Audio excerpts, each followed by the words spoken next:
Bushes, and you know where that policy has taken us. We will make significant change, so once again, we're the most respected nation in the world. That's what we're going to do. Governor, on another issue, interventionism, nuclear weapons. What should be the trigger, or should there be a trigger, when nuclear weapons use is ever put into play? Nuclear weaponry, of course, would be the be-all, end-all of just too many people and too many parts of our planet, so those dangerous regimes, again, cannot be allowed to acquire nuclear weapons, period. Our nuclear weaponry here in the U.S. is used as a deterrent, and that's a safe, stable way to use nuclear weaponry. But for those countries, North Korea also under Kim Jong-il, we have got to make sure that we're putting the economic sanctions on these countries and that we have friends and allies supporting us in this to make sure that leaders like Kim Jong-il and Ahmadinejad are not allowed to acquire, to proliferate, or to use those nuclear weapons. It is that important. Can we talk about Afghanistan real quick also, though? Sure. Okay, I'd like to just really quickly mention there, too, that when you look back and you say that the Bush administration's policy on Afghanistan perhaps would be the same as McCain, and that's not accurate. The surge principles, not the exact strategy, but the surge principles that have worked in Iraq need to be implemented in Afghanistan also, and that perhaps would be a difference with the Bush administration. Now, Barack Obama had said that all we're doing in Afghanistan is air raiding villages and killing civilians. And such a reckless comment, an untrue comment, again, hurts our cause. That's not what we're doing there. We're fighting terrorists, and we're securing democracy, and we're building schools for children there so that there is opportunity in that country also. There will be a big difference there, and we will win in Afghanistan also. Senator, you may talk about nuclear use if you like, and also about Afghanistan. I'll talk about both. With Afghanistan, facts matter, Gwen. The fact is that our commanding general in Afghanistan said today that the surge principles used in Iraq will not, well, let me say this again now. Our commanding general in Afghanistan said the surge principle in Iraq will not work in Afghanistan.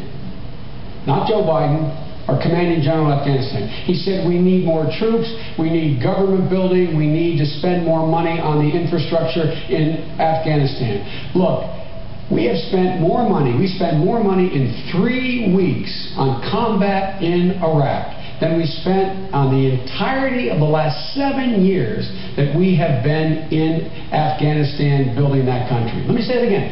3 weeks in Iraq, 7 years or 6.5 years in Afghanistan. Voted against the comprehensive nuclear test ban treaty that every Republican has supported. John McCain has opposed amending the nuclear test ban treaty with an amendment to allow for inspections.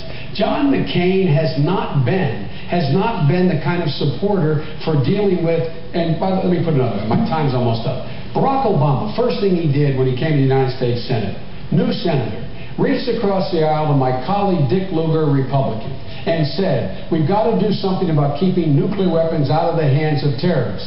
They put together a piece of legislation that in fact was serious and real.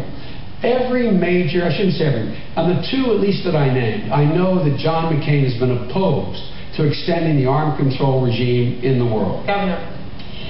Well, first, McClellan did not say definitively that the surge principles would not work in Afghanistan, certainly accounting for different conditions in that different country, and conditions are certainly different. We have NATO allies helping us for one, and even the geographic differences are huge. But the counterinsurgency principles also could work in Afghanistan. McClellan didn't say anything opposite of that. The counterinsurgency strategy going into Afghanistan, clearing, holding, rebuilding the civil society and the infrastructure can work in Afghanistan.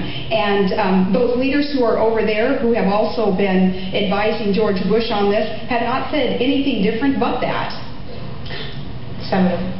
Well, our commanding general did say that. The fact of the matter is that again, I'll just put it in perspective. While Barack and I and Chuck Hagel and Dick Lugar have been calling for more money to help in Afghanistan, more troops in Afghanistan, John McCain was saying 2 years ago, quote, the reason we don't read about Afghanistan anymore in the paper, it succeeded.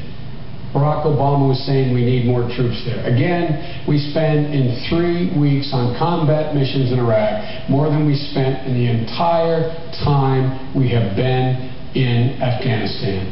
That will change in the Barack Obama administration. Senator, you have quite a record, this is the next question here, of being an interventionist. You have argued for intervention in Bosnia and Kosovo, initially in Iraq, in Pakistan, and now in Darfur, putting U.S. troops on the ground, boots on the ground.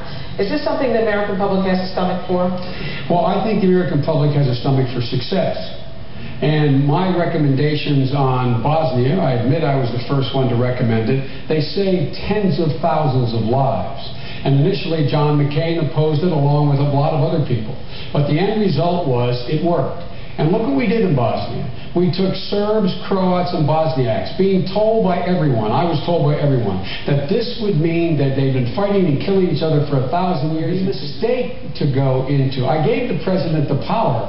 I voted for the power because he said he needed it not to go to war, but to keep the United States, the UN in line, to keep sanctions on Iraq and not let them be lifted. Along with Dick Lugar, before we went to war, said if we were to go to war without our allies, without the kind of support we needed, we'd be there for a decade. It'd cost us tens of billions of dollars. John McCain said no, it was going to be okay.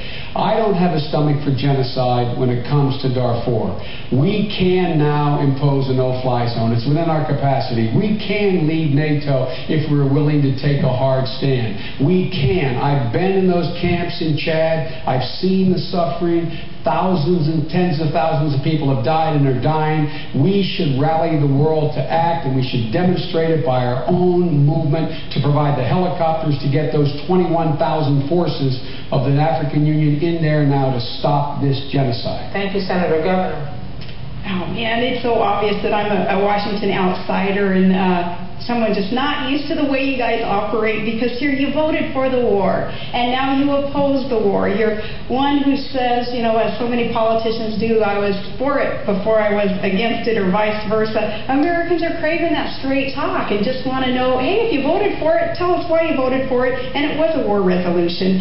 And you had supported John McCain's military strategies pretty adamantly until this race, and you had opposed very adamantly Barack Obama's military strategy, including cutting off funding for the troops that attempt all through the primary. And I watched those debates, and so I remember what those were all about. But as for Darfur, we can agree on that also. The support of the no-fly zone, making sure that all options are on the table there. Also, America is in a position to help. What I've done in my position to help as the governor of a state that's pretty rich in natural resources, we have a $40 billion investment fund, a savings fund called the Alaska Permanent Fund. When I and others in the legislature found out that we had some millions of dollars in Sudan, we called for divestment through legislation of those dollars to make sure we weren't doing anything that would be seen as condoning the activities there in Darfur. That legislation hasn't passed yet, but it needs to, because all of us as individuals and as humanitarians and as elected officials should do all that we can to end those atrocities in that region of the world.